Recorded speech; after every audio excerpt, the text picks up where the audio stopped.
for great wealth generation?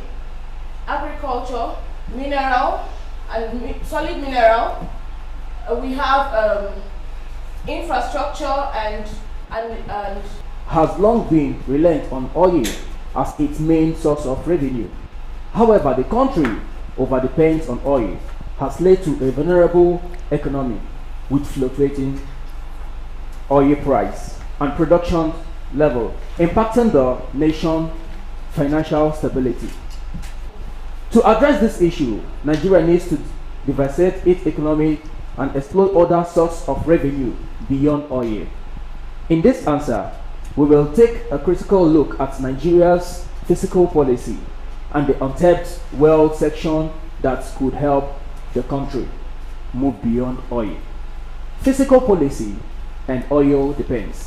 Nigeria's fiscal policy has been heavily dependent on oil revenue, which accounted for over 70% of government revenue and 90% of foreign exchange earning this. Untapped wealth section. Despite its oil wealth section that could provide unsuitable source of revenue and help the economy move beyond oil. Agriculture. Agriculture is one of the largest sectors of Nigerian economy, employing over 70% of workforce and contributing about 40% of economic GDP. However, the sector is underdeveloped and faces challenges such as low productivity, limited access to credit, and inadequate infrastructure. Solid mineral. Nigeria is richly endowed with solid minerals such as iron ore, coal, limestone, and lead. The main sector has the potential to contribute significantly to the country's GDP and provide jobs for millions of people. However, Question.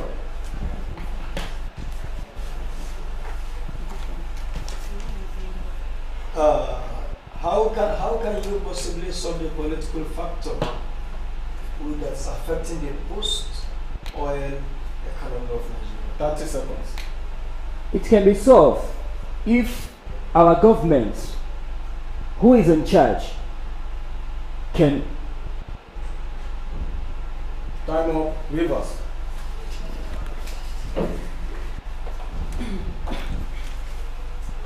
Talking about oil, we all know that Nigeria has the potential of oil and human resources, which is supposed to make us the African leading economy. But due to mismanagement over the years, we could not raise a standard that could help us with growth. It is my desire to say that we don't just produce crude oil, but we refine it as well. But we refine it through building refineries instead of exporting oil to import refined oil. We will extract the crude oil, refine them, and use them. I totally believe that being the highest producers of oil in Africa, we will refine it. We won't only export crude oil, but also find oil to other African countries as well foreign countries. This would be a large extent help with the economic growth and sustainability. Thank you. What role can foreign investment and partnership play in the development of the non-oil sector in Nigeria? Because you mentioned foreign investment, so I'm asking the question on that. What role can a foreign investment and partnership play in the development of the non-oil sector in Nigeria? You mentioned it. I'm asking you the question based on what you mentioned. Okay. Is Nigerian economic failure still depends on oil? Somehow. How? You know, we taking the oil there for refined before bringing it to this country. I believe we can do that instead of taking it there. Hello.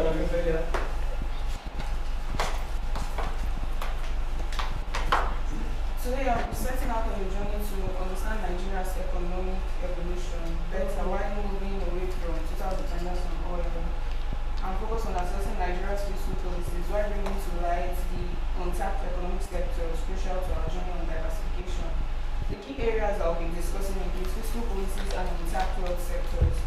Nigeria's fiscal policies have not been dependent on oil revenues, require a thorough re-evaluation. In order to tackle these challenges, my administration will launch diverse economic diversification efforts. The agriculture and manufacturing sectors will be earmarked for intense development. Adjustments in our fiscal policy is essential to propel diversification. Agriculture serves as a foundation for economic development. Expansive and fertile land. I will focus on investing in modern farming techniques and agribusiness. This in return, I believe, will unlock the full potential of this sector. Focusing on the technology-driven growth is essential due to the evolving global landscape. There will be room for technology and innovation, which can stimulate entrepreneurship and position Nigeria as a hub for cutting-edge solutions. Nigeria's transition beyond oil requires a collective and strategic effort. The path to economic diversification is challenging but very necessary. Thank you. Question? I should ask. Good. You mentioned fiscal policy, right? Am I right? Good. How does Nigerian fiscal policy play a role in the country's economic development beyond dependency on oil? You mentioned fiscal policy. Yes. Good. So how does Nigerian fiscal policy play a role in the country's economic development beyond dependency on oil? The revenues generate, the most revenues generate, sorry, What is Nigerian fiscal policy? I think it has to do with revenue generated from. Thank you. Thank you. Can you please hand over our mics while you go up? Okay. Okay? Thank you. Code twisted.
attribute as the best strategy to address the problem of insecurity. We shall also work together with the traditional rulers and the relevant stakeholders to ensure peace and tranquility in our country. We shall also reduce the problem of insecurity through employment opportunities and skills acquisitions. We shall also invest heavily in human capital development through education and healthcare. We shall also work to improve and ensure we have achieved a resilient economy. It has become a very sad news that today Nigeria has been relegated to a second position as the economic giant of Africa, with Egypt as the first, as the economic giant of Africa, with a nominal GDP of 13.89%, while Nigeria 13.59%. We shall invest heavily in critical infrastructure to attract foreign direct investment as a pathway to improve our economy. We shall also support the SME to also reduce the problem of insecurity bedeviling our state. We shall also make easy the registration of small businesses. My administration, if elected, 2023. I take interest to contest for this position simply because I have vision for Nigeria. Kanu, go ahead.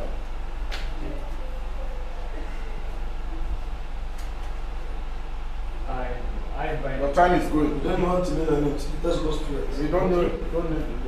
Considering the Nigerian fiscal policies, it is so difficult to adhere to. Considering that some people, like we say, it is too difficult to consider, it is so complicated to either because some of the high personalities can evict or can avoid the process. Some people can avoid the process, or some can evade the process in the sense that not declaring the full asset that they do possess. And then, according to Tai Oyedele, the chairman of the committee, the chairman of the committee, said by the current president on the tax reform, he came up with a report that 17%. It is only 17% of the people in Nigeria who pay the tax. And also 65% doesn't believe with the payment of the tax, considering that they said they lack trust in the government, or the system is so complicated in the sense that it is only those in high companies or that possess high companies that have the consultant that can show them the way in order to pay the tax or other things. And also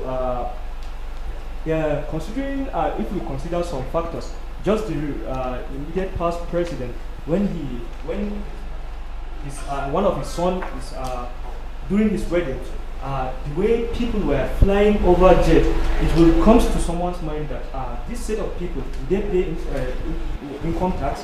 Because I used to feel like, why is it that if a person can buy this 100 naira recharge card and he will be taxed with value added tax, what of the ones that owns 30 million vehicles, but none of them do pay income tax? So a lot of things might raise concern with respect to Nigerian policy.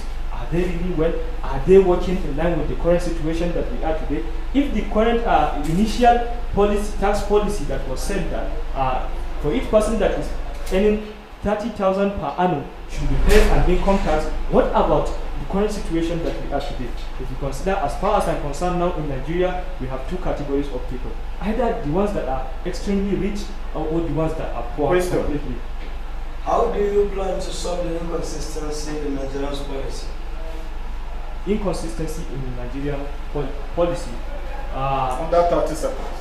Okay, it is in order to reform the policy completely, because as far as I'm concerned, they are not working in line with the current situation that we are in the country.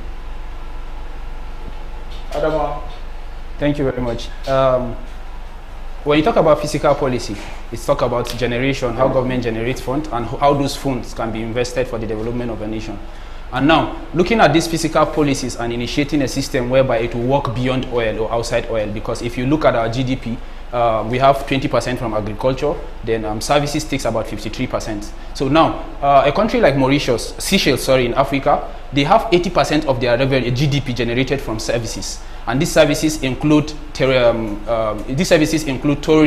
these services include, and secondly, it's agriculture. They have 80 services, then 20% agriculture. So what I would advise is, when Nigeria generates money from oil, which is our major source of income, it should be invested into our agricultural sector, because we have the potentials of developing our agricultural sector to generate more funds for the country. Because I think in our presentation yesterday, I was able to notify us that there is a vast land. Nigeria is so blessed with fertile land that if we can invest so much fund into agriculture, we'll have much return. Then secondly, when you talk about services, when when you create recreational centers, you create tourist attraction, you will have foreign investors coming into this country to come and invest. Because if you look at a country like Seychelles, apart from agriculture, the major thing they do is tourism, and they have a lot of investors coming in just to come and see sites, and they generate a lot from it, because generating from processing visa, flight ticket, and the likes of them. So quickly, these are the two sectors I want our money generated from oil to be invested into: agriculture, and secondly, services, which majorly will be tourism and entertainment. Thank you. You mentioned physical policy. Yes, right? sir. How has Nigerian physical policy hindered the development of this non-oil sector?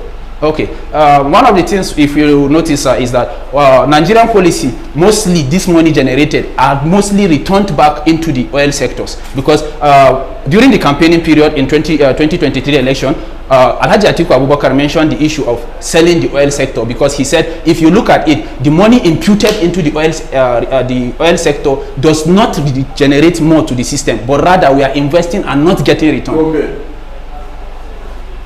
Okay, going by fiscal policy beyond oil, I want to just see in a very short term what will replace oil. We know very well that oil was actually discovered in the late 70s in Nigeria, but before then Nigeria was even doing well. Dollar was $2 to a naira at that point because of our foreign exchange for export and import rate. Then in the back, you remember that we used to have the cocoa plantation where we do cocoa exports, we do the granite pyramid, we do the basically agriculture, like my co-exco said here. So I believe if we are going beyond oil in Nigeria, we need to develop back those past glories, those lost glories we have lost in the past. Now, agriculture was one of the things that was kept Nigeria for a very long time until the discovery of oil. So I believe now, oil is just a figure that has made Nigerians all believe that if you must work in an oil company, that is the only way to go. But I believe that if we can develop those industries, those granite pyramids, those cash crops where we used to export before, it will now come back and stand against the fact that oil has become one of the major sources of money. Question. Now, okay, Your Excellency, sir, what's the concept of fiscal policy in Nigeria? sorry, man, come again. The concept of fiscal policy in Nigeria. To be able to control expenditures and income of the finances of the country. Thank you. Thank you very much. Hand over our mics while we call the next speaker. Thank you. In the near future, my vision for Nigeria is to strive towards achieving a united, peaceful, and prosperous nation where everyone can have access to quality education, healthcare, and economic opportunity. A nation where our diverse cultures are celebrated and respected, and where everyone is treated with dignity and respect. A nation where our leaders are held accountable for their action and are committed to serving the people. And a nation that is active, responsible, and respected members of the global community.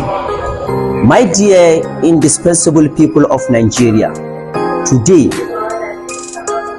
I did not only stand to present my policy document, if elected as the next president of our amiable and historic country, but rather as one of you who... The partnership, if I become the president, I will partner with different organizations, with different banks, the banks of agriculture, the central bank, and the microfinance banks, which will give in loan to youths who have dreams in politics and entrepreneurship.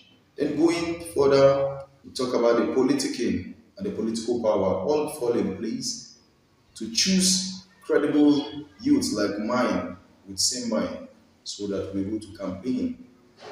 We have the not too young to vote campaign right now going on. Now, for this reason, I would like you to come Then poverty eradication.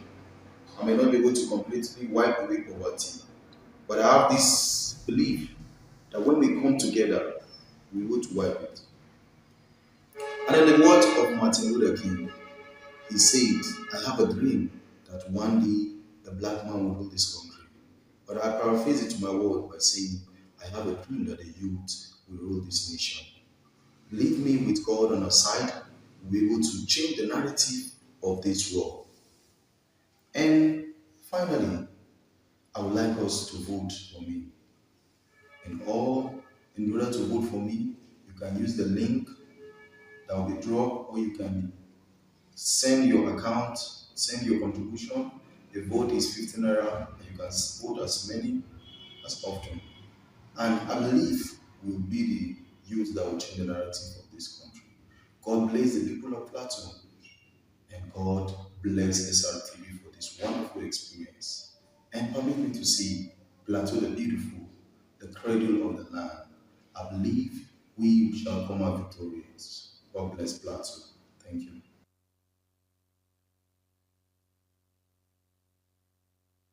Is ready to be committed towards solving these lingering problems with my wealth and knowledge I have acquired and gathered in my previous capacity that I have served. My dear listeners, achieving the vision of a united, peaceful and prosperous Nigeria will require a concerted effort from Kaduna State. Yes, sir. Go ahead. Okay. Looking Nigeria beyond oil, we must begin to visualize Nigeria beyond oil. Nigeria has vast natural resources because if you look at today, Nigeria, the world is transiting to gold ecosystem. So Nigeria, what we will do is that we should establish a regulatory system. We should not treat the mineral resources just like we are treating the oil, and we should devise a geoscience method that we can be able to identify where are we having the natural resources in abundance. The entertainment industry is another sector that Nigeria can leverage aside the oil, because based on the report written by the Associate Professor Ahmed Adamu of Nile University, it shows that entertainment industry alone has generated about 2.32 trillion in 2022. This is a significant increase from 2021, which is 1.70 trillion. We also have, we should also introduce toll gates, which has been in existence since, but we have abandoned it. These are many ways of generating revenue. We have another source of generating revenue, which is tourism. One of the great source of revenue is tourism today, because if we look at today from 2017 to date, the tourism alone has provided about 570,000 jobs. Nigeria has to update its airport to a world-class standard, because today the Dubai airport is one of the most busiest airports in the world, and it has generated about 117 points, more than over $117 billion. So Nigeria should also emphasize on security, because nobody would. Can you just list, in just 30 seconds, can you list just 5 problems of economic development in Nigeria? Policy making, politics, corruption,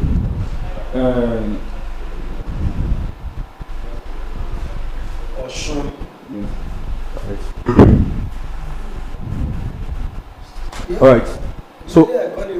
right. So from time immemorial, there has been what Nigeria depend on to generate income for the government and for the people, which is agriculture. Before the oil sector started, that is in 1970 something. I really don't remember the dates. There is what we depend on, which is the cocoa plantation. We generate funds from it, and so we can actually think about how we can generate income from other sources, in reflecting the fact of the oil sector, because one of the major problems of fiscal policy in Nigeria is the fact that we all depend on the oil sector. So take for instance now the fact that there is hike in price, it affects every sector of the welfareism of the country. So now talking about the solution, now we can give a solution like the entertainment industry is what we can actually invest in. in the whole country, United States of America is the country that generates more on entertainment industry. They generate about $78 billion annually, and this is one thing like it is what grooms their economy, because definitely there's no how you use internet without the relevance of the United States. So that's one of the problems, and that's the solution on which we can tackle it. And talking about the agriculture, so agriculture is one of the major bases we can invest in, because definitely I said it when I was presenting yesterday that okay, agriculture is one of the things that we neglect, and this is actually a means in which we can generate some more income for the country. So the problems about it is like investing in infrastructure is one of the problems too, is one of the solutions to it. So investing in infrastructure and making sure like the amenities, there is provision of amenities, and the programs for the fiscal policy and economic growth, which is part of the, which is like the good bad roads, the government itself, bad government, transportation. We have a problem of transportation too. We have unstable transportation. And how does Nigerian fiscal policy play a role in the country economic development beyond its dependency on oil? Okay, so basically, like I stated earlier, we can bring another notion. We can invest in another sector, which is agriculture. Yes, we all depend on oil sector. That is why we're always facing problem, because oil sector is one of the factors that determines every literal thing that we do in the country. Okay, based on Nigerian dependency on the crude oil, any change of price of oil in the global market will automatically affect the economy of Nigeria. And looking at our current GDP of over 477 billion US dollars, that is in 2019, it is projected that by 2050, Nigeria will be ranked among the 10th economy based on global ranking, with a GDP of 6.5 billion trillion US dollars. And for Nigeria to move away from beyond oil, we need to implement strategic and bold policies that will boost our economy. That is by investing in the agriculture, entertainment industry, tourism, and many more to mention. And for Nigeria to also boost its economy, we need to fight corruption, fight mismanagement, and also invest in infrastructure. Nigeria is ranked the top highest economy in Africa with the above mentioned GDP. But okay, what are the objectives of fiscal policy in Nigeria? The objective of fiscal policy in Nigeria is to meet up with the requirement of people of the country. That is to boost our economy and also maintain our development. Thank you very much. Hand over our mics and wish you the best. So provide a pre-education in our basic schools and also provide over scholarship in our tertiary educations. We also work on our agriculture. As we all know, Nigeria is blessed with so many natural resources. We can work on our agriculture, provide food security for the nation, maintain a market stability, improve our export through our agriculture. We have large area of land that we can utilize on our own agricultural sector. We will boost our agricultural sector as to prioritize and be what our #1 revenue generation and to serve as our IGR. If given the opportunity also, we work on our transportation sector. We work diligently on our transportation sector, improve our railways, improve our road networks.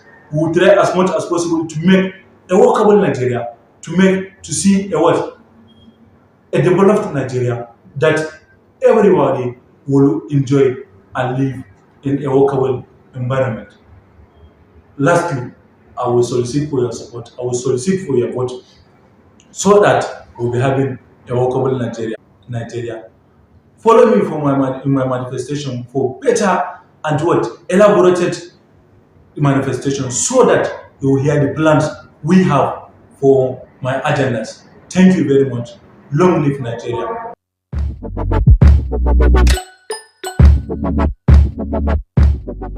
Fellow Nigerians, I am Muhammad Taha Umar, Borno State Youth Governor-elect 2023.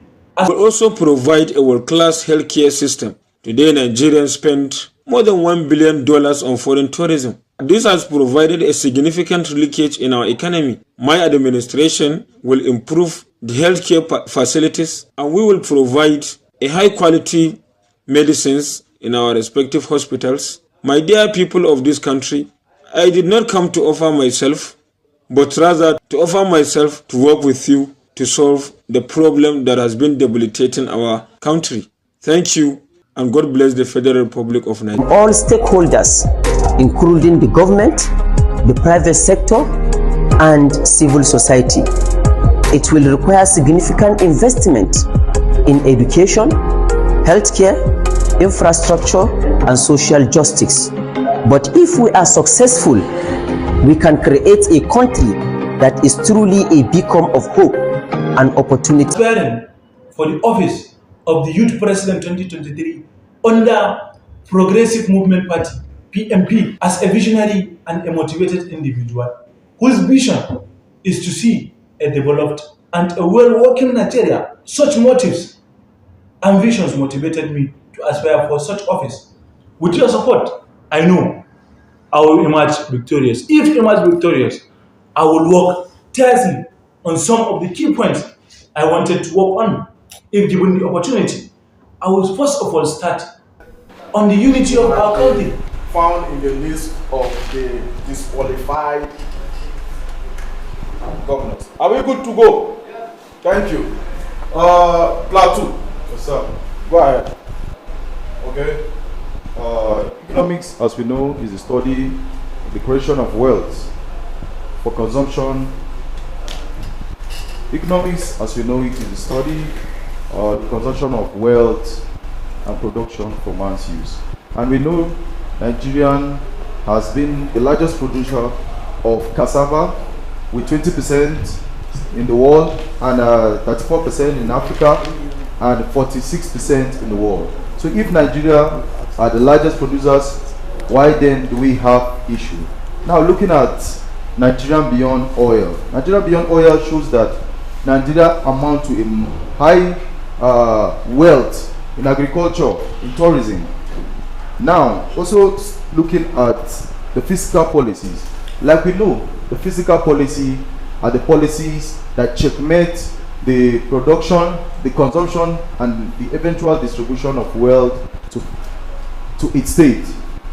And we have three tools that are responsible for the fiscal policy. We have the taxation, we have the expenditure, and the public debt.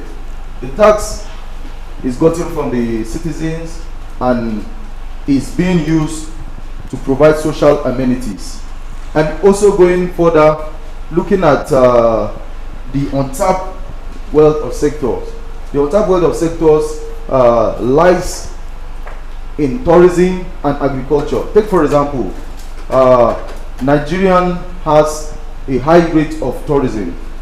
If you go to Obodukatu Range, you have tourism. You go to Shere Hills in Jos Plateau State, and a lot of places. So I believe if Nigerian can look away from the oil as it's stated in the topic, then they will amount to a high wealth of wealth. So, Your Excellency.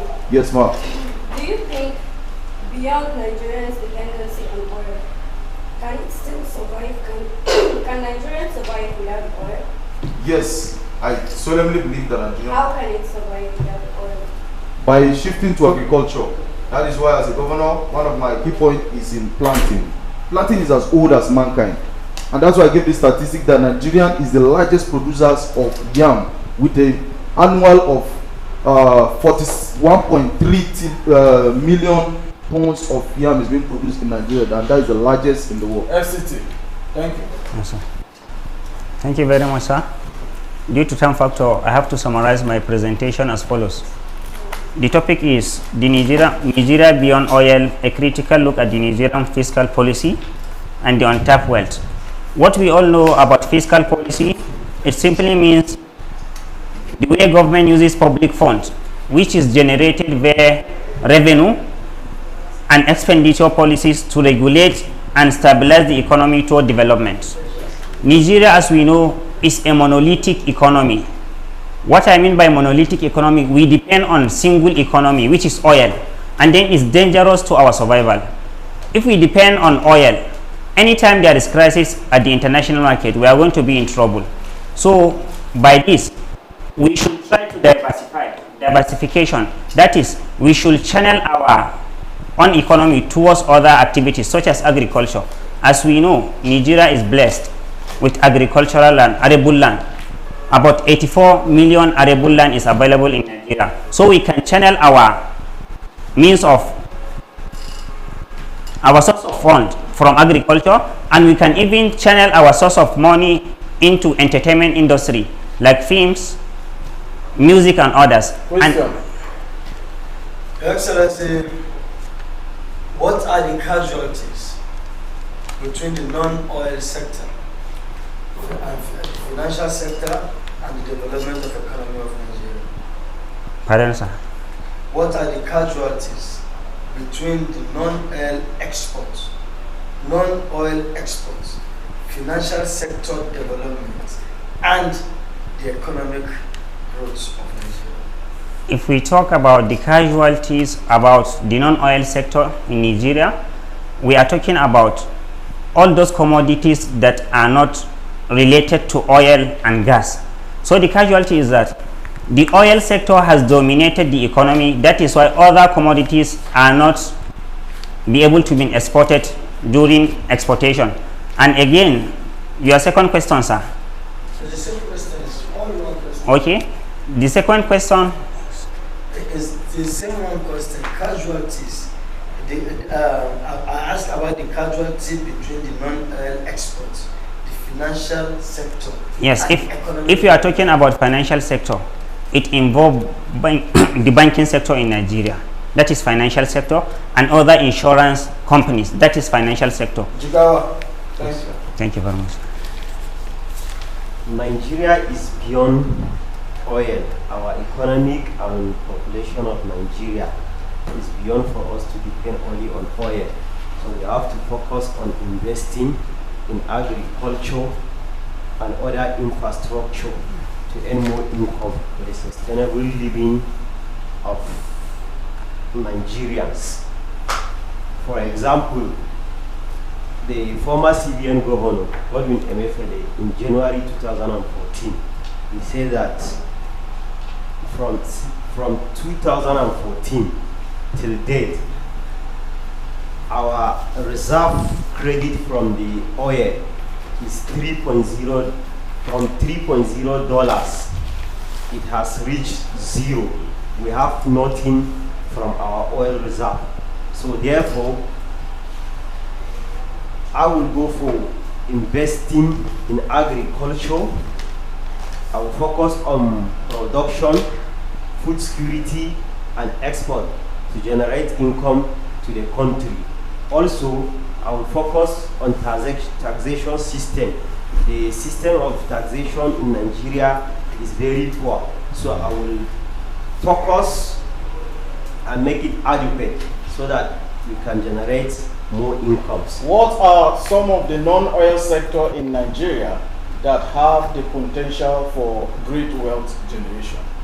So we have agriculture, we have taxation system, we have tourist centers, among others. Thank you very much. Hand over our mics. We wish you the best. Thank you very much. Thank you.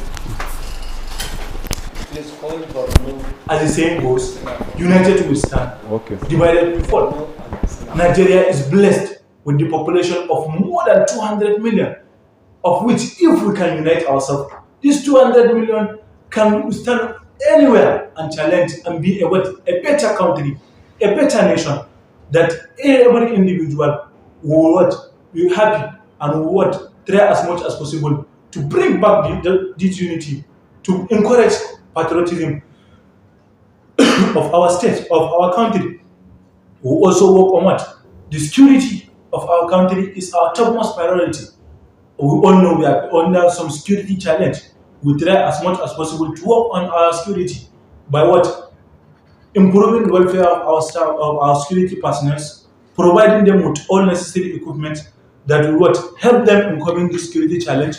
We will also employ more and more security personnel, ranging from the military up to our paramilitary, by improving also their welfare and we work on that if given the opportunity. Next, we work on our economy, as it's a vital role, it's a vital sector in Nigeria, it's a vital key for development. We work on our economy diligently.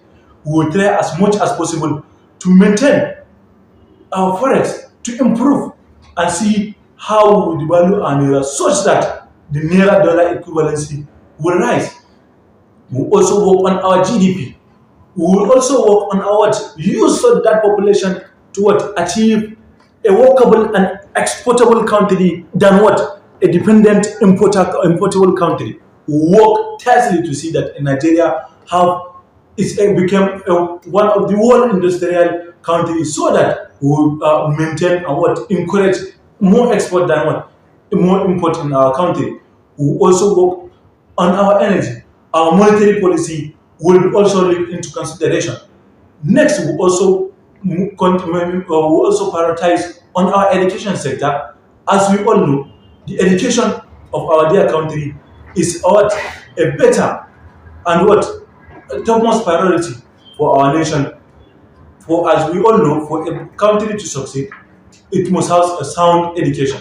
So the education of our country will be our topmost priority. We will work according to UNESCO standards to see that 25% of our budget is vested to our education, and we will also try as much as possible to address our instance strike. We will also provide a pre-education. Nigeria.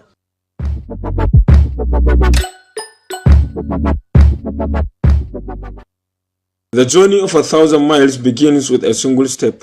My name is Aliyu Ahmad, the youth governor-elect Kaduna State. I wish to use this opportunity to acknowledge and appreciate the entire people of Kaduna State for their unflinching support, prayers and advice, especially throughout the just concluded the next youth governorship contest. My victory as the next youth governor is neither by no means a small feat, nor by chance, but a clear justification of your deliberate effort, prayers, support, and the confidence you have reposed in me. We shall work together to build on existing reforms to achieve a more inclusive and sustainable development in our country. My dear countrymen and women, I wish to formally introduce myself as a candidate contesting for the next youth president of the Federal Republic of Nigeria under the platform of the National Youth Progressive Assembly. My dear people of this country. We don't need your names. Go ahead. Let's start from Kasina. Okay, today I'm here to talk about the Nigerian economy, actually beyond oil sector, because yes, we believe that oil is the driving economy. It's the lead of the Nigerian economy actually. But then let's look at some areas that has actually potentials that has been untapped. Not to talk of agriculture and mineral exploitation, because yes, we believe they've been making a significant effort in growing up the country's GDP. But let's look at some minor areas. For example, our textile industry. Initially, as at 1997, Nigeria has been one of the largest, even the second to the largest in Africa, in terms of producing textiles. But all of a sudden, as a result of over-dependence on monolithic economy, the country has neglected the sector that I'm about to talk about, paying much attention to the oil sector already. But to think of this textile industry I'm talking about, sir, you'll believe with me if I tell you that Nigeria spends over $40 billion in importing textile and foreign clothing as reported by CBN. But if at all this texture are made in Nigeria, the income would have made for the country, and at the end of the day, the result is going to be on Nigerians. So if you've been to Kano State owns the largest quarry market that sell textiles almost in all parts of Africa. Places like Ghana, Morocco, and almost all parts of Africa are coming to Kano State to purchase their textiles, which are well, almost all imported from places like China, like Egypt, like Dubai and the rest. So to talk of if these clothes being sold in Kano State, in Quarry Market precisely, are made in Nigeria, I'm very sure the effect is going to reflect back on all Nigerians. Instead of reflecting, importing it from other countries, it will reflect back in Nigeria as well. Thank you. Question.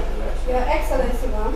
Yes, why do you think Nigerian government focus more on the oil sector than other sectors like agriculture and mineral resources? The reason I believe Nigeria focus on oil sector is because not only in Nigeria, in any other country of the world, oil is the leading economy, is the leading economy in all countries. But permit me to say this proverb in local dialect in Hausa. There is a proverb that says, Sarkin yawa ya fi sarkin karfi, meaning no matter energetic you are, if we are to collaborate all together and build our own energy, then we will supersede the most energetic person. So if these minor sectors are being collaborated, are being paid much attention and consideration, if the policies in these sectors will be reformed and newer ones will be formulated, I believe the GDP they will produce, the revenue and employment they will generate will beat that of the oil sector. Thank you, thank you. Don't go, come here. Come back. Go ahead. Okay. Good day, my respected judges, fellow Nigerians. Today's topic is Nigeria's economy beyond oil. So, as we all know, I can say vividly that even on the oil, in the oil that Nigeria is being invested and concentrating in terms of our economy, inside the oil sector, we have the downstream petrochemicals that we can focus and we can tap our economy and we can expand. For instance, if we be able to tap the petrochemicals, we will be able to produce more soaps, detergents, even fertilizers that we can invest in our agriculture. So there are a lot of opportunities inside the downstream that may help us in building our own economy. We only depend all the time on crude oil. In the crude oil also, we only focus on what? On the petrol and the diesel. Also, we can focus on our tourism. Nigeria is a diverse country with a diverse culture that if we can utilize our own culture, we can attract tourism, we can invest a lot. We have educational centers that we can invest in so that we attract tourism to our own country. If we can be able to emulate, for instance, Dubai started, it's a Saharan country, but they say what? Let them be a country that will attract tourists. Today, Nigerians are spending billions of naira, billions of dollars in going to Dubai for recreational activities and enjoying themselves. If we be able to inject so much from the money that we'll be getting in this oil sector to our tourism sector, we'll be able to expand our tourism. And how has Nigerian fiscal policy and what is the relationship between Nigerian fiscal policy and Nigerian market? The relationship between Nigerian fiscal policy and Nigerian market is that, first of all, we have to know that the fiscal policy is being made to what? For our growth and stabilization, and to also control our production and our consumption. But unfortunately, Nigeria is based only on what? Consumption rate. Our consumption rate is higher than our production because we only focus on the oil. I think we will be able to change our narrative to other small sectors like the agriculture. We'll be able to produce, as I mentioned back then, we'll be able to produce something that will be able to be exported. So our market rate will also be dependent. We'll start having what? A large expectation than what? Importation, as you usually do. Thank you. Thank you very much. Hand over our mics, okay? Okay, sir. Your fate shall be determined later. Hand over our mics. All right? Thank you, sir. Thank you very much. Let's have the governor and his deputy. Nigeria today has a population of over 223 million people, which is equivalent to 2.78% of the entire world population. But the center of concern is that more than half of these people are living in a condition approaching misery. Their food is inadequate. Their economic life is primitive and stagnant. They are victim of disease. Their poverty is handicap and a threat to them and to more prosperous areas. My dear people of this country, Nigerians suffer from terrorist attack in the north, militancy in the Niger Delta, communal violence in the Middle Belt, Cold War in the south. If you vote for me as the next youth president, we shall work assiduously to devise a means that will have a clear understanding of social and cultural attributes as the best strategy to address the problem of insecurity. We shall also work together with the traditional rulers and the relevant stakeholders to ensure peace and tranquility in our country. We shall also reduce the problem of insecurity through employment opportunities and skills acquisitions.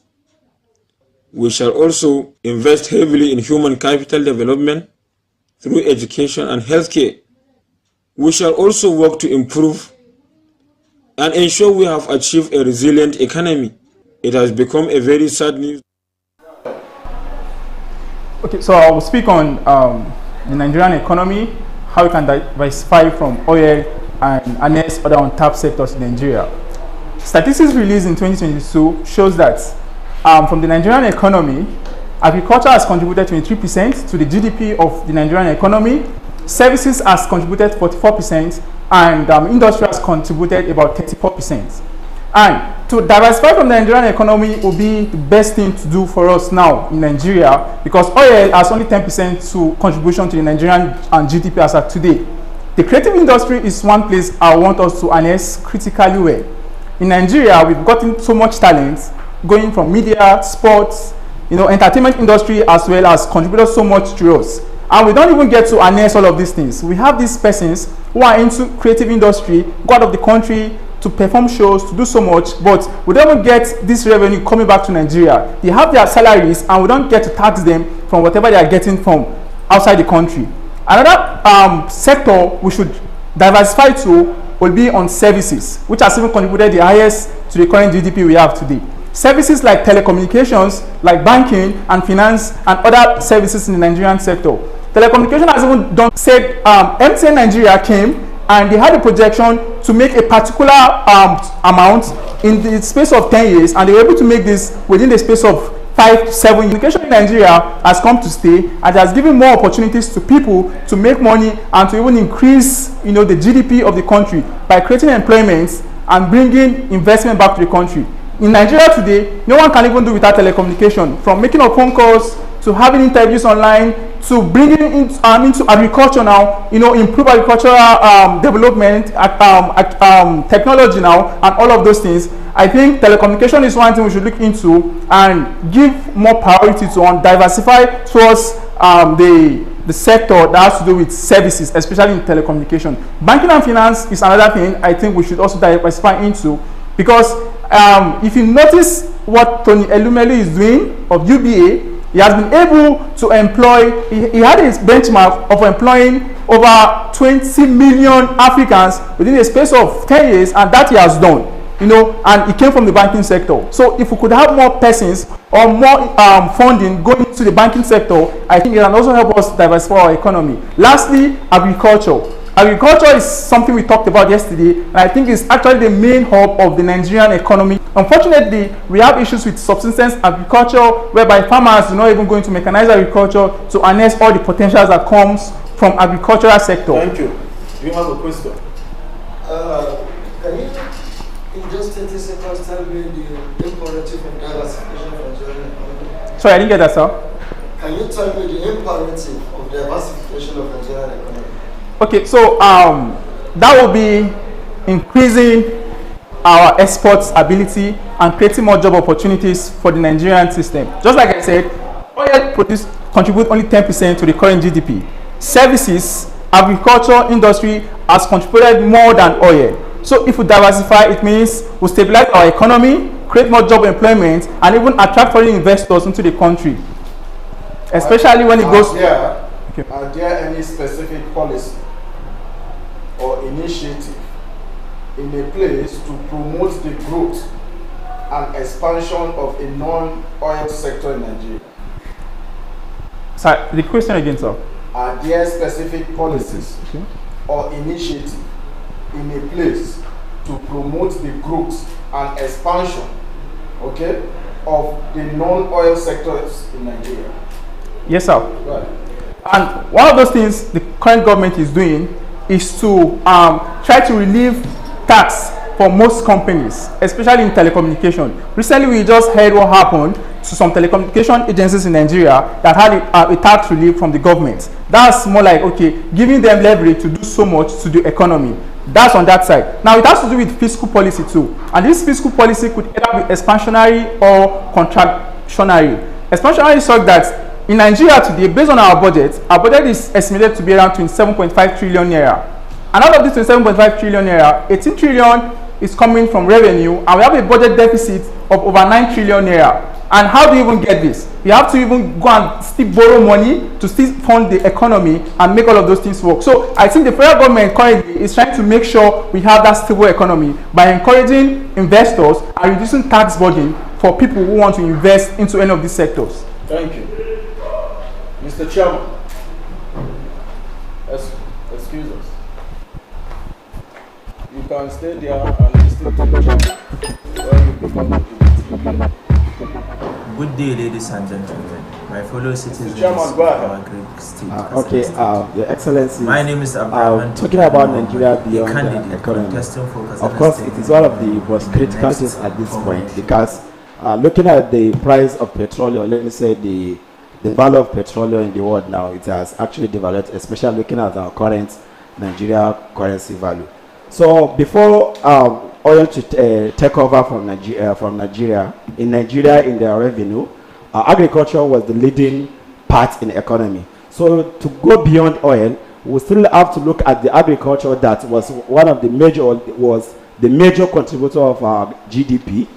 In this agriculture now, there's a need for us to increase the production of our grains and from crop production, fish farming, livestock. Let's take an example of like rice. Rice production was at its peak in 2017 of about 10 to 11 million tons, but it kept declining up to, let's say, like in 2021, there was just about 8.something million tons, despite there was a border closure by the then administration. So it is now telling you that there's a politics, let me say, there's a politics in the rice production in Nigeria, which must be addressed. These factors, or let me say, most of these things that cause lower production of our agricultural produce are security, because in Nigeria now we face issue of insecurity in some parts of Nigeria, and also poor seed quality. There's a poor seed quality, disease management, and lots of them. So if we are to increase the production of agriculture, let's say crop production, there must be political will to equip our agricultural research institutions to be able to provide and improve varieties of seed, because Nigeria, with the arable land we have and the fertile soil, Nigeria has potential to produce not less than 20 million tons of rice. So if we are able to utilize the production of these grains, we can be able to increase our economy by making agriculture to contribute beyond 23% to GDP, to even more than 50%, because we have the natural resources and we can untap the wealth of our country from agriculture. The next one, we also need to improve on digital economy. Digital economy, as of today, the last time I checked, digital economy contributes about 18.something percent to GDP. So if we are able to improve on digital economy, it will also increase our GDP beyond oil. So at this point, I'd like to state clearly that if we can diversify and restrict our growth to be very cost specific, while not neglecting other sectors, but prioritize agriculture, Nigeria has the potential to lead, to lead the world in agricultural production. So if we can be leading the world, because currently Nigeria is the leading country in Africa in production of rice. So to tell you, and at this point, Nigeria is not utilizing the potential it has to produce that. So if we can be able to improve the productivity of our agricultural sector beyond oil sector and improve the economy of Nigeria, and also digital economy, tourism, and also most important, transportation. Transportation is one of the factors that affect agriculture in Nigeria, because we have bad roads in Nigeria, and most of these agriculture, one of the major factors that affect is storage facilities, and because we have a conservation system, very poor conservation system. So if we are able to resolve issue of transportation, so much so that there will be linkage of roads from urban areas to rural areas, because most of the farmers in Nigeria are from villages. So the system, it will help the farmers now to be able to transport their produce from the rural. We must have a political will, because let's take example of, like, in 2022 there was a rice pyramid by the then administration, but unfortunately it is expected in economic analysis that since there is a rice pyramid, it is now expected that Nigeria, the price of rice should be reduced. But it is unfortunate that the price of rice keeps increasing in Nigeria. This is now to tell you that the production of rice in Nigeria does not align with what the government claims. So there is a politics in the rice production. So this must be addressed critically. Thank you very much, Mr. Chairman. And I want to congratulate you once again. Thank you. And tell you to just keep it up. My question goes thus. You know, we're talking about building a post-oil Nigeria. A Nigeria where we have shifted our dependency from oil to other sectors. If elected as a president, what are you going to do to mitigate those political factors that has been affecting the building of the post-oil economy? All right, to state it clear, I will not abandon oil sector, but I also prioritize other sectors to contribute to our GDP. So because let's take example of, like, agriculture. One of the problems we have is issue of climate change. So if with the large mass of Nigeria, I'll bring on board policies that we can be able to bring on board to have a green economy in Nigeria. Let's say, for example, I'll have a policy that will plant at least 2 million trees in Nigeria. So this will now help the climate change of the country. So which will also help the production of agriculture, because agriculture deals not with just soil or seed, but also with climate. So if we are able to resolve all these challenges, at least to a minimal level of agriculture, we can be able to contribute greatly to the GDP of the country beyond oil. Thank you. Thank you. Thank you. Your Excellency, sir, the price of oil in Nigeria is mad. Okay.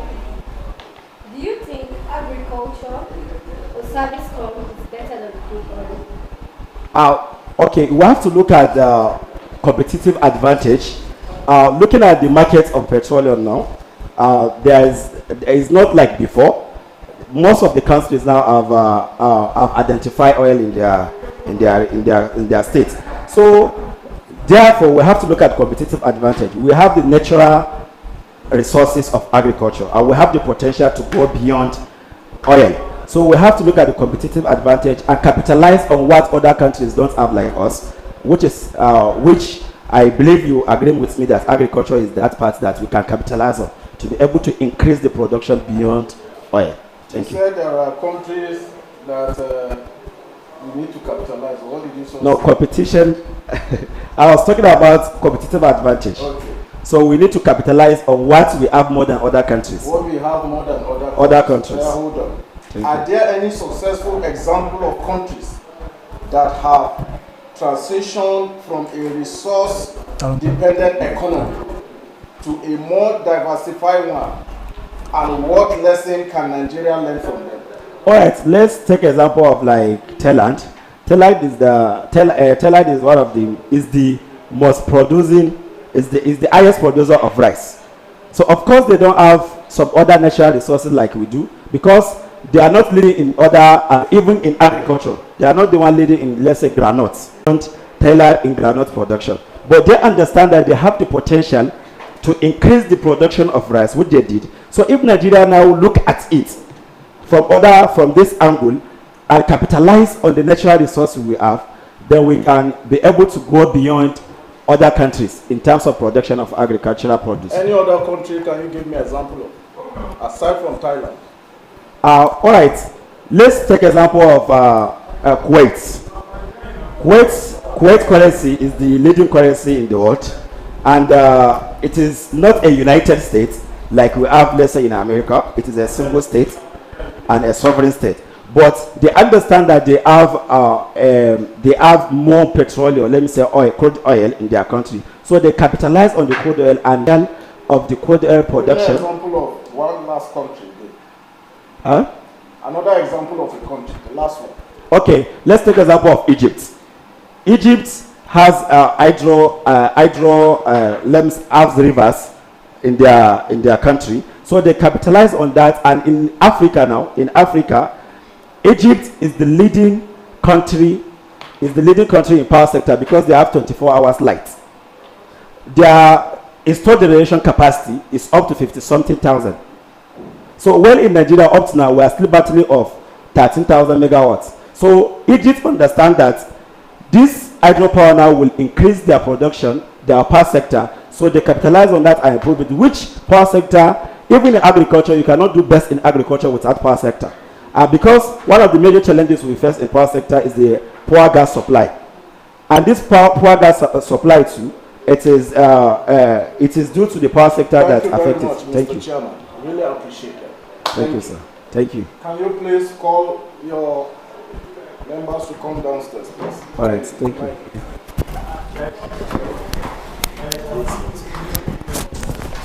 Everybody should come down.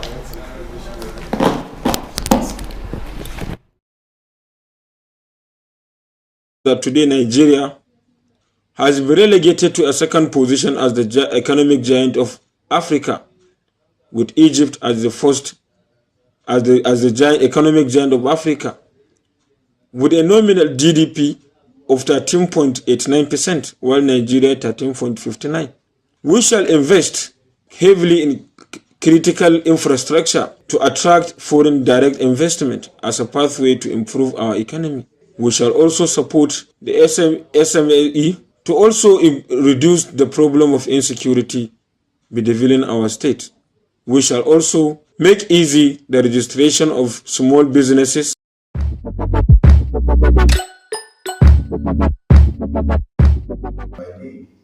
Comrade Ishaya Benjamin Wang, the true son of the soil. It is for this reason I have come to show my gratitude for your vote during the governorship election of the next Governor Reality TV program show in collaboration with Anchor. I am very grateful for the vote. Going to the next level, I am contesting for the next President Reality TV show representing Plateau State. And I have come once again to solicit for your vote, for your support. They say a single broom cannot sweep alone, but when we come together, we will be able to sweep away the dirt and the concrete. And it's for this reason I'll be forming a party, and I will need all of our encouragement. Not forgetting our agenda, the 7 P's of perfection, which I call the first one: planting, production, prevention, politicking, political power, poverty eradication. And like we know, planting is as important as mankind because it shows the continuous life cycle. That's why the Creator created man, placed him in the garden and told him to till it. So when you educate the youth on the importance of planting, there will be enough food to eat. Going to the next one, production. You teach them how to produce it, to analyze, and for large-scale production. Then coming to the prevention, believe it or not, when you produce something good, there's bound to be chaos. I will teach them the importance of preventing, and preventing not only on the plant or soil, but preventing the negative things happening. It could be from corrupt leaders, it could be from robbery, attack, it could be from the recent killing happening in the village. Preventing is all will be done by creating the security system that we place in every village to prevent. Then coming down further, I would like to talk about what I call the partnership. The partnership, if I become the president, I will partner with different organizations, with different banks, the banks of agriculture, the central bank, and the microfinance banks, which will give in loan to youth who have dreams in politics and entrepreneurship. Then going further, we talk about the politicking and the political power, all fall in place to choose credible youths like mine with same mind so that we're able to campaign. We have the not too young to vote campaign right now going on. Now, for this reason, I would like you to come. Then, poverty eradication. I may not be able to completely wipe away poverty, but I have this belief that when we come together, we're able to wipe it. And in the words of Martin Luther King, he said, I have a dream that one day a black man will rule this country.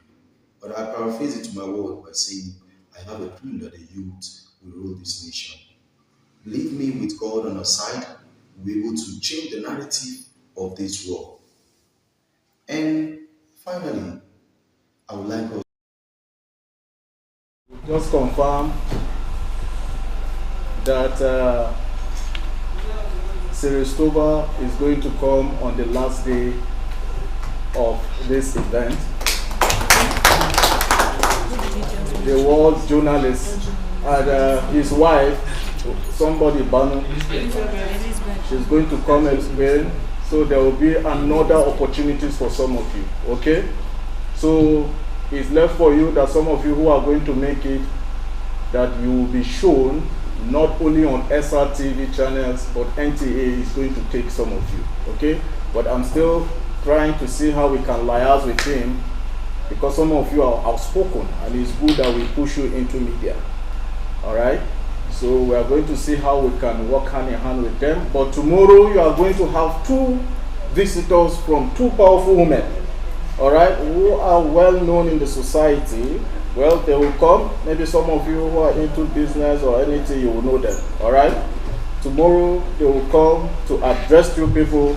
After they address you people, the judges are going to continue their work. Alright? So the judges will be here maybe ahead of time when those visitors are going to come. Because the reasons because you have to be here on time is to see how we can liaise with them at your back, to see how we can also give opportunities. So once again, I want to congratulate this set, because it is only this set so far that we have seen that so many top people are interested in your contest. But one thing we are not happy is that you claim to want to be the president, but I am not seeing people following you on SRTV social media handles. So I keep wondering, and if care is not taken at the last day, we might not give out these opportunities we say we are going to give. To be honest with you, to be candid honest with you, please, if someone is contesting for a president, it shows that he's ready to have followers. No matter the number of votes you have, if you don't have followers, sometimes means you are not ready. Maybe some of you are thinking that it's just a contest, after I finish, let me go. And I bet you that whosoever is going to win the president, if we give him the platform, or he or she, if we give that person the platform, and that person doesn't, and maybe Mr. Ken told you that some of you who are going to contest, maybe in the next 2027, SRTV is going to support you people. I don't know if you've told them that. When you don't know, it's okay. It's all right. So there are a lot of things he's still going to say after I say it.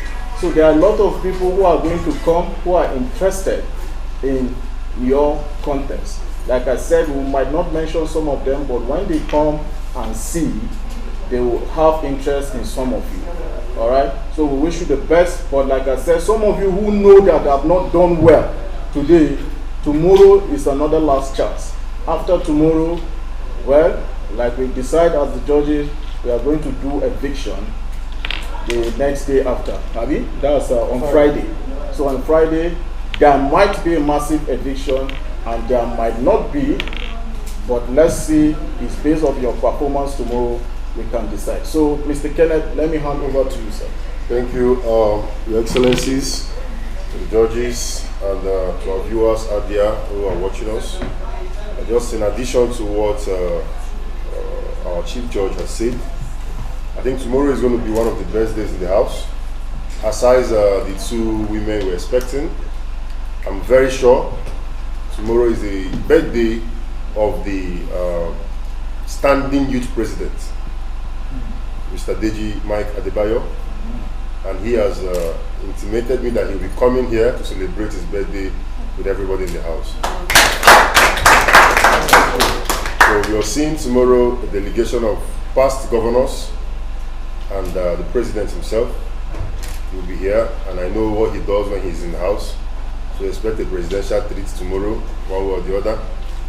Also expecting the Speaker of the Nigerian Youth Parliament, Asisat Shao. She will be here too, coming with some of our parliamentarians to also address you. And of course, we know that when the Nigerian Parliament is around, of course, there will be some, like the Speaker of the Senate will say, or the Senate President will say, there will be some prayers that will be said to everybody in the house. So we expect so many goodies tomorrow. In addition to that, I will not reveal the identity of the two powerful women that are coming, but when they come, you will see them. And you will know truly if they are powerful or not.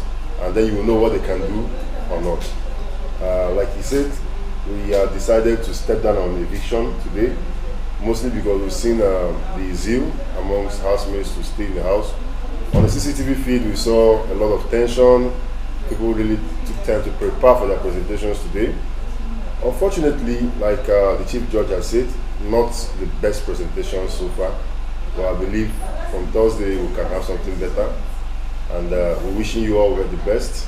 We will support, like we've promised from the time being. On the issue of contesting, on the grand finale, we'll be launching officially the next President's Trust Fund. That trust fund is not for SRTV. We have no control over it. It is just exclusively for you all to make sure that at the next election, everyone here that wants to run for office will have some funding to put their hand into and support themselves. I can also tell you that part of the broader vision of the next President's SRTV show is also to launch a political party. It's already in process. The aim also is to make sure that everyone who has ever been under the next president platform can contest for elections without having to buy a form. Because we know that is a challenge. We of course know that is a challenge that young people have most times to contest elections. That is the reason why we keep hinting on followers. We live in an age of social media. As a young person, if you have no influence in social media, it's almost like you don't exist in Nigeria. Because there is no way you tell me in a country where we have over 18 million Nigerian young people who are active on social media, if you want to be the president, if you want to lead them, your social media presence must be very, very, very active. So that when you speak, you know that people will hear you. That when you command, you know that young people will follow you. So work on your social media handles, especially now that you're in the contest house. Approach us for your content. If you need any cut, any particular clip, tell us. We'll give it to you. So you promote yourself first. Let your followers on social media, let your fans on social media begin to see you. Let them believe more in your capacity. Let them know what you can offer. Politics is not just about promising. They need to see you proffer solutions like you're doing today. Some of you talked about changing the derivation of income down to tourism, to agriculture, to solid minerals. Let your followers hear these things. It's not just for the house, it's not just for the judges or for management. We want to see your followers also hear what you're saying. So please and please, we're monitoring all your social media accounts. They won't, if you will have, we'll see, and most of you don't even post what you're doing in the house. We are to see some of you that create an exclusive post rather on Facebook, telling your followers, this is my presentation for the day. Watch me for today. We'll not necessarily see, maybe some share their link on WhatsApp and the rest, but we want to see it on your Facebook, on your timeline, on your Instagram, because these are places you can always visit again and again. WhatsApp maybe in 24 hours is already out of there. We want it to be backdated. We want you to have records that you can always call back to and say, even now that I'm declaring to become a House of Assembly member, go back to the year 2023. I was able to be on this contest. These are the things I've been saying from the onset. It's not new. I'm not just telling you promises. I know how to solve it. So on behalf of management, we want to encourage everybody, tell you that you are still in the house, but there will be an eviction on Friday. everybody cannot make it to the grand finale. But everybody will have a chance to present their manifesto at the grand finale. But on the grand finale, we will know those that deserve to be the president. Thank you very much. All right, thank you very much. The issue of contest, aside them going from social media now, anyone who is ready to contest for any position, aside from president, I believe Anchor Mines have that structure to be able to give that person. For those of you who have been following Anchor Mines, that is why I said the ambassadorship of Anchor Mines carry a very heavy weight. But the first people that will benefit from that ambassadorship is the chairman and his deputy chairman, which we are going to officially present it to them, the certificate, on Friday. Okay? So once again, those of you who have known that you've not done well within yourself should please, tomorrow is the last day for some of you. So after tomorrow, we will decide those who will remain in the context at the grand finale. Okay? So we wish you the best, guys. I know you are all in tension and I want you to go and relax your mind. Okay? We are still friends after event, but tomorrow we might not be friends. We are not happy. Okay? Because some of you will expect more performance and you didn't do very, very well. So, but well, we wish you the best and we hope to see you tomorrow. Thank you very much. God bless you. Go and relax. Okay? Mr. Chairman, you want to say something? Yes. Yes. Okay, I'm not supposed to actually chip in, but sir, I got complete they consider things that okay, we got finally the pattern of our presentation might change and things if they are audience that we can press our hands so that should look more presidential than just standing or in their audience. You want to know what we want to do? Hold on. You don't have to tell us. This is the 10th edition, so yes. Alright, so thank you very much for the opportunity. So basically regarding the social media aspects that you made mention of, I think there's something we call recognition. Because I actually like made a post yesterday on Instagram, which some people actually like tagged the SRTV account. So if like you can just recognize, maybe probably like reposting it or probably like putting on the story, that will actually like groom the viewers that okay, yes, they recognize you in the house. So when they actually like post, some of them posted, some of them tagged the SRTV, but there was no impression about it. So if we can like improve that into our affairs, that will actually like groom people to Noted. We do that. Thank you. Yes, sir. Well, something about the social media aspect because let me speak for myself because I'm the one handling my social media. Even the recent video that I posted for my declaration of state contest, I know I got almost about 800 views, 48 shares, 200 likes. So one of the great challenges is that our inability to get access to some of the short videos of ourselves. Because posting the link, some people will not definitely took time to take their time to wait for your time to come to video. Okay, for some of you who need the videos, can you please contact Mr. Kenneth? Starting from now, just come to the studio and click it. Your 5 minutes video, if you have sent me your 5 minutes video, because there are still some of you here that is not giving me your 5 minutes. I'll not call names, but I know the videos you want, is it, which one do you want? Presentation. Okay, your presentation here. Yes. Okay. We even appreciate if we can have on videos, pictures, because there are some unexpected videos that we record and unexpected pictures taken by the media persons in the house. So we appreciate if we get them so that we... Okay, so no problem. If it's the pictures from now, just send all the pictures to the group. Yes. Yeah. Then on the videos, approach me personally so I will know even the one you want. Because we've had about 3 presentations and I don't think everybody will want to release all their presentation. Maybe there are some few you think is the best for you. We want to give you that one. No problem. Yes. Imo. Good evening, distinguished ladies and gentlemen. I stood up because I want to free my mind. Even if there will be grievances in me, I want to free it because the family, I've been addicted to the family. I love the family. And if I don't love the family, some of them can testify if I love the family or not. Why am I saying this? I'm saying this in the essence that we all are one and we have been united as one. And I looked around me and I see only the northerners and the westerners, and I only saw only one person who is from the east assisting me. And with this, I want to assure you all that even if we don't do well, Even if I don't do well, even if, because you don't know what is in our mind.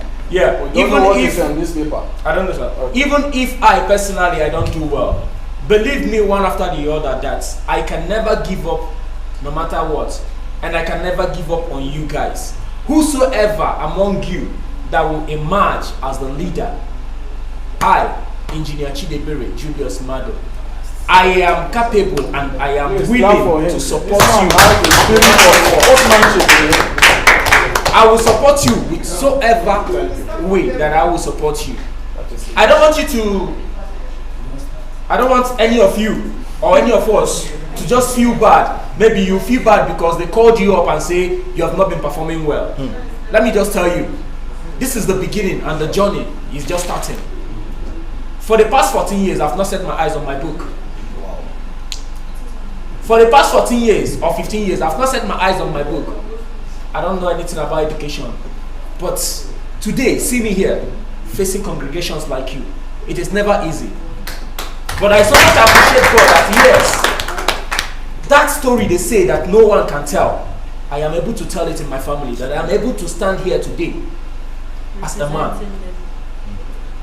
That story that which nobody believed that I would be able to stand as a man. Today, people are calling me from outside the country because of what? SRTV. Telling me that they are seeing me. If I perform well or I perform bad, at least I have made a name. And that name can never be erased from this life. So, sir, to cut everything, I want to say thank you. I am here to learn. I am not here for the position. I am here to be exposed to the world. I thank the judges. I thank my fellow excellencies. God bless you all. Once more, I thank His Excellency Engineer Julius Chidebere Mado, Executive Governor.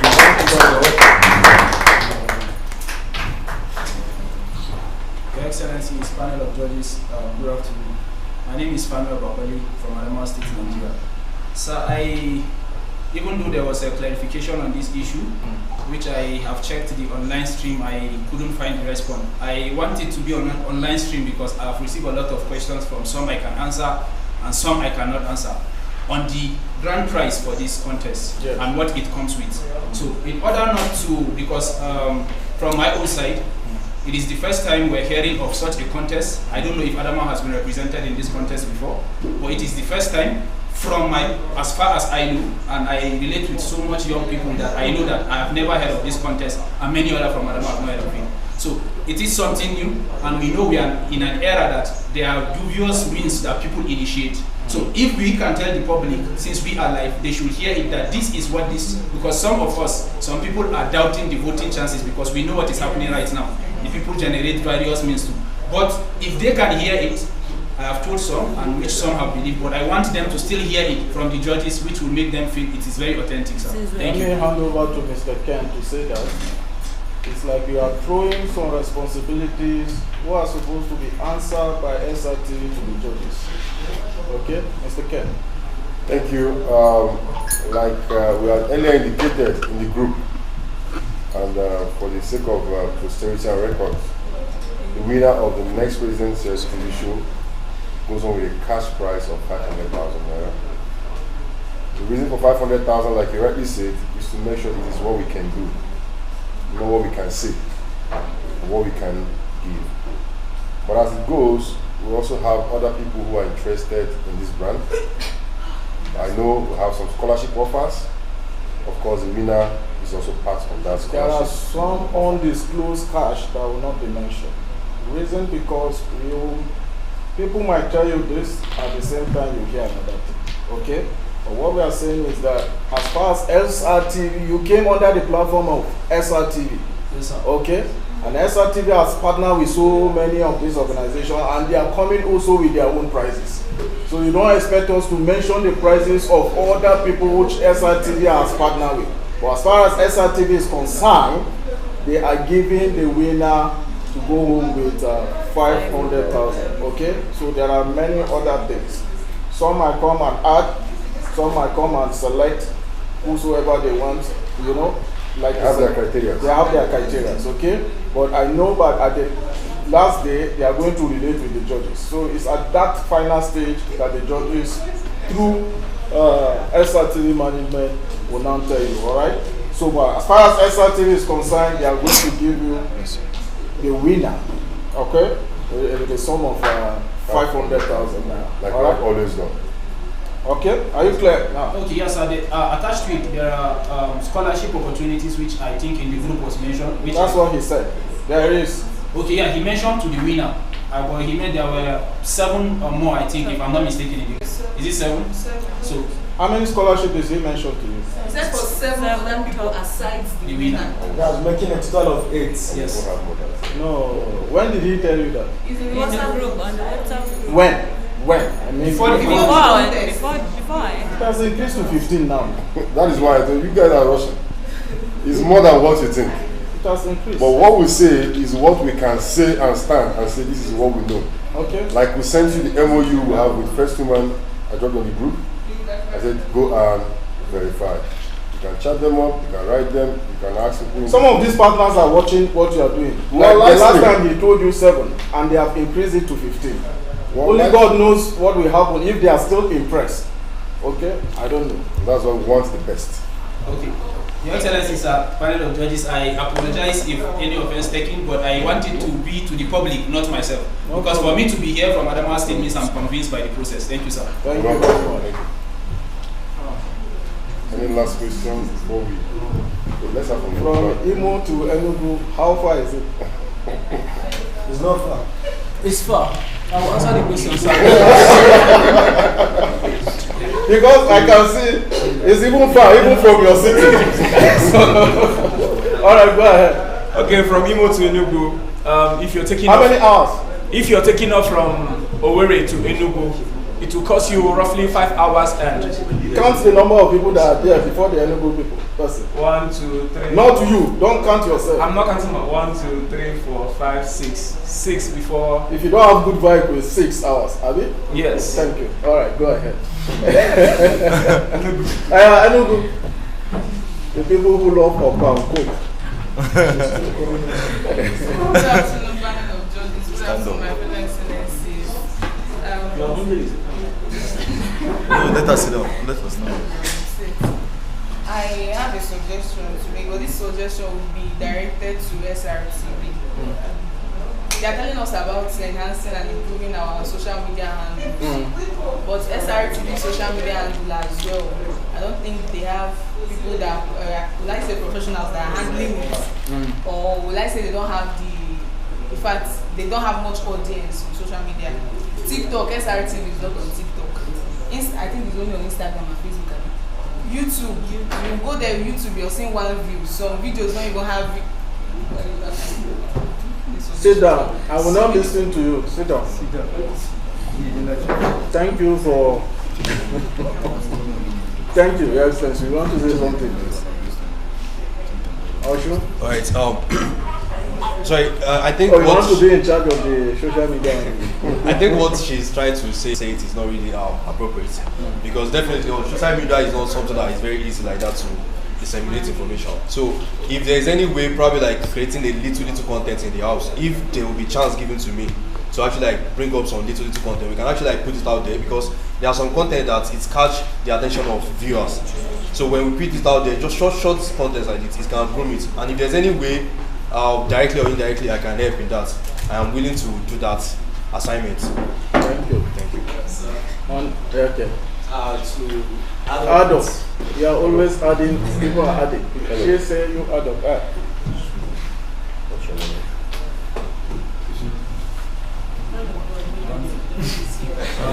Don't break your Excellency, your live camera, and you just cut my. All right. Please go on, sir. Can we allow your? Okay, Mr. Chairman, please hold on. Yes, sir. I have. But you said something now. Yes, I want to add. You want to add to that thing you say again? No, different. Different. Okay, thank you. Well, number one, sir, looking at our faces, we are hungry. Besides that, Hold on. We are all hungry. To add up with what Excellency said, I think it is very, very important because most of the social media handles now, at times you have to sponsor posts. I believe you understand what I mean. So maybe if there is a attractive post like that, you sponsor it, whether on Facebook or on YouTube or Twitter. By so doing, you have lots of followers. And of course, when you reach that amount of followers, you need audience. You can now later monetize it.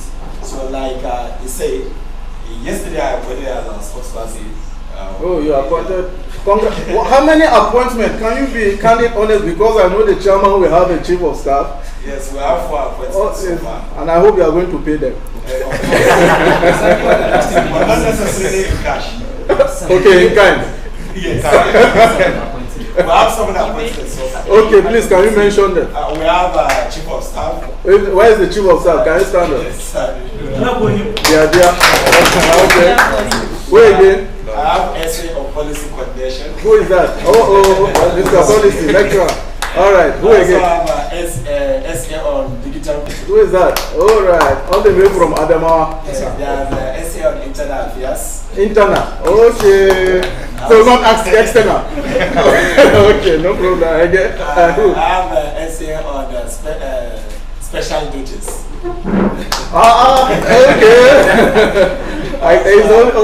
Okay. He's dressing on special duties, master. Special advisor on welfareism too. Who is that? A woman? I know. What welfare are you giving to the house? Oh, okay. By entertaining them. To make sure everyone has eaten. Our DG trainer. You like money well, master. These are several appointments. They've not been sending the money. And they're actually been doing good because at the moment, the digital communication and spokesperson, they are working on social media platforms and for the agenda we have, which we presented before the election, and especially the rules that to our inner house, or ladies and adult group from our policy coordination and a lot of things, because it is part of our plan that one organize a leadership workshop in collaboration with National Institute of Legislative and Democratic Studies and also leadership tour to National Assembly in few weeks or 3 weeks. We get the academic for that. Right. Mr. Man, you are looking hungry and you may ask me dangerous questions. Please don't do that. It's not, I want to say something. What is your position? Essay on what? On food and what? Under review. Under review. Oh, okay. Please hold on. Okay. The chief of staff. Judges, my fellow excellencies in the house, management team of SRTV, I sincerely want to appreciate all the efforts put in place to make this a reality. First of all, I want to call our attention to something. Number one, we should consider this as a forum where we can build ourselves to become leaders of tomorrow. And also, we should consider this as a body that we can advocate for good governance. Reason for mentioning this is the person sitting here who happened to be the chief judge. He is the co-founder and also the national president of Anchor Mind Initiative. Promoting SRTV without promoting Anchor Mind is like taking a meal without water. I have to say this. I know I recommend a lot of people here in the house who made it to this place. And I did this simply because I know the potentials in them. So please and please, what happened today before the commencement of the presentation, we shouldn't take it as something that will demoralize us. Not at all. This should serve as a challenge to us. Someone saying he is not here for the prize, please, I will beg your pardon to withdraw that statement. Be here, put yourself in everybody's shoe and contest for the what? For the prize. For the grand prize. Yes. You now telling yourself you are not here for the prize, you are demoralizing your voters outside. You are now telling the people that send you here that they don't know what they are doing. As for me, I'm here for the prize. Yes, me too. Not only to be the next president in SRTV, this reality show, but I'm hoping to be the president of Federal Republic of Nigeria. And maybe after me. Or just together. To the management team of SRTV, yes, I think you have done extremely well. And we know we have a lot of things that are yet to come. You started this years before now, and we know there are a lot of improvements. Meanwhile, there will be a lot of recommendations before we leave here from my fellow excellencies. Definitely, sure. To SRTV on where to improve and on where to adjust. Sure. And to the judges, your presence today in our midst sounds and look different. You step here with face of intimidation. You intimidated a lot of us and make a lot of us to lose focus. As for me, I have never lost focus to anything I'm doing because I believe I only say what I know. And no man and nobody will intimidate me, no matter who you are. And I believe the courage I have, I can only intimidate the judges, not them intimidating me. Thank you. We don't need tomorrow, by God bless. Thank you. I love challenging. I will fire your question tomorrow. Oh, I'm ready for that.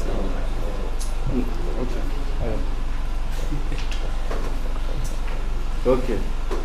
Even the judges are hungry. All right. I think we need to begin our first appointment right now. Okay. But that doesn't mean that that is the choice, or because some of you might be thinking maybe that's the choice of what the organizations are trying to do. Okay. So it doesn't matter. All right. Like I said, we have seen potentials in all of you. And from tomorrow, we are going to be appointing people, okay? Lagos, you are looking hungry. You are even swearing. Okay. Well, let me see you all. I building from what my colleague said, I need to add something more. Which is your colleague? And the governor of Imo State. Go ahead. Actually, for me to navigate myself down to here, okay. I think I did this not just because I'm so desperate for the position. Yes. But to explore myself and learn from experts. Okay. But at least what SRTV did to us so far, we thank God, and we thank for them. Thank you. As well as the judges. Because I think right from the day that we came here to like today like this, I learned a lot that I can't even say that. And what I know is that I have a little thing that I know I can contribute, like to take SRTV to the next level. I'm not a YouTuber, I'm not a content creator, but what I know, I'm trying my best, like in promoting YouTube channel. And inshallah, by the grace of God, when I get back to my comfort zone, I'll try my best to do a little thing to improve this great channel. And also, if they are ready to open YouTube TikTok account, I think I have an account that has at least 2,000 and something followers. You dash us? Yes, I can dash you. You can dash. Thank you. In short, for what you have said, you still want to talk? Yes, sir. You don't want us to say say? I should wait for you to finish and give me the opportunity. I'm not going to Okay. talk about the hunger Well, you are about saying something before he interrupted concerning the person that Yes, but he wants me to forget, but I will not forget. Go ahead. Okay, sir. Adding towards the executive governor of Bauchi State, me, I not only come here to we're hoping to be the president. I'm only waiting for the time because I'm the president. But not for Nigeria, because if it's for Nigeria, I will challenge you. He's coming for me. You know my All right, thank you very much. And what? About the promoting SRTV, I think Tunde is a potential content creator who is handling media very well. Because as I am to the presenters, they are in no way related to what I have studied. But because of my passion and the zeal, so I can go extra mile. I believe Tunde is very good in that aspect. Right from the moment we study at Tunde has been giving us backfight, especially with media. Because even now there is one platform, gossip platform that was created. Just to keep us entertained. So I believe these are things that thank you. Doing well. Tomorrow is not only Nigerians that will be watching SRTV, but the world. Mr. Man, it's like, have you eaten before you talk to me? No. Okay, thank you. Go ahead. My own is just about sir. Please. Yes, sir. Not about this one, but about the future ambition, sir. If you want to be the president of Onura or Negemo, I will start by being your vice president. Thank you very much. Thank you. That means you are against them. Thank you. I've gotten a vice president. All right. On behalf of First SRTV, I will speak on behalf of the Governors Forum and on behalf of Anchor Minds Initiative Worldwide. I am appointing Mr. Tunde first. I'm so greedy as my special advisor on social media handle. And also to appoint him as the social media manager of this group, this house. Okay, all right. So but mind you, that doesn't mean that every preferential treatment you are going to have is after this contest. Okay, so don't think because we've given you appointment. In short, I'm not going to give you an appointment letter till the last day of the contest. You understand? So you have done well. You want to say something? Okay, all right, you've done well, and that means that after the contest, I've gotten someone who will be traveling up and down together with me. But I hope you can keep secret. Thank you. All right, go ahead, sir. Just wanted to throw in briefly on Mr. Tunde. Like I told you guys yesterday, how personally I got into SRTV.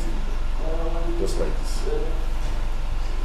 If we see what you do very well, there's also a possibility that you could take up that as a full-time role for us, probably remotely, because like you can agree, the social media and the needs work. Maybe we've not found the right mix yet, but show us what you can do, and then we'll look at it from there. Thank you very much. Thank you. All right, all the best. Enjoy. Before you leave, which kind of chief of staff do you have? Yes, sir. Sorry, sir. Before you leave, I want to say something to Mr. Tunde. Mr. Tunde, congratulations. Thank you, sir. And I have to tell you this: you are very lucky.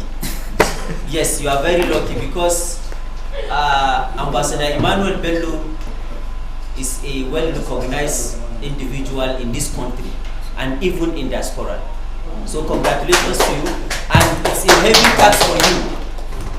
I'm telling you, tomorrow you will be admired by some of us here. Because me, I'm already jealous. Yes, I'm already jealous because the person sitting here, you are just seeing him sitting here, but you don't know who he is. Yeah. Go on Google and search about him. Seconded by me. Yes, thank you very much and congratulations.